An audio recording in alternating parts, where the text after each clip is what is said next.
What could you possibly be doing? I was asked as I looked up from my phone. An older coworker now stood before me. It was 2020 during the height of the pandemic. I was working at one of the few essential jobs in America, Home Depot. What was I doing? I was just starting to get my own photography jobs after a second shooting weddings for 4+ years. All of my gigs were postponed, so my part-time job became my full-time one. All I wanted to be was a full-time photographer, to show what I was capable of, to make a living, to sustain myself with my art. Online, I was constantly talking to friends and colleagues, checking up on them, discussing COVID troubles, or trying to make plans for socially distanced work. I was networking, I was writing, I was capitalizing on my free time at a job that paid me minimum wage while I helped them reach an extra $21.9 billion in sales that year. At my day job, it's hell. Everyone is scared or angry, and we're constantly running between taking returns, answering calls, and fulfilling online orders. Customers that came to my desk didn't wear their masks properly.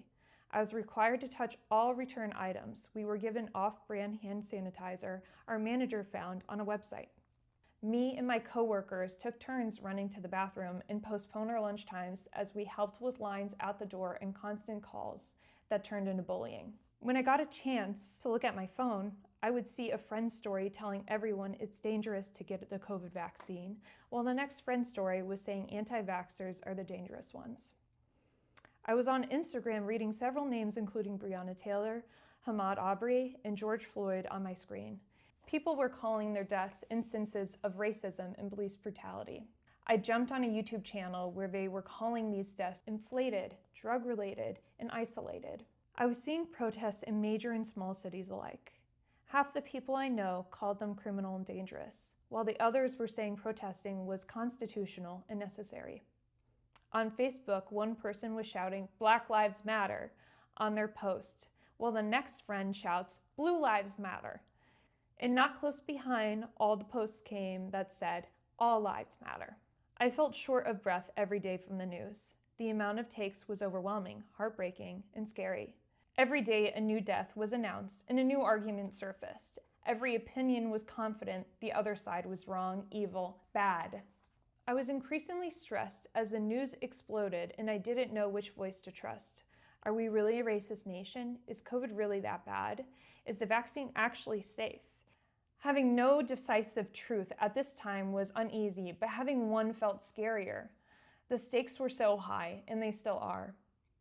I repeated in my head, "What could you possibly be doing?"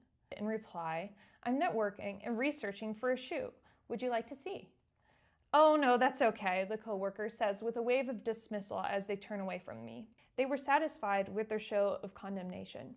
I was shocked and hurt by the intentional put down, because what I was always doing was reading and thinking. I have been accused before of wasting my time online. It's often received with looks of confusion or disapproval when I share an interest in social media culture.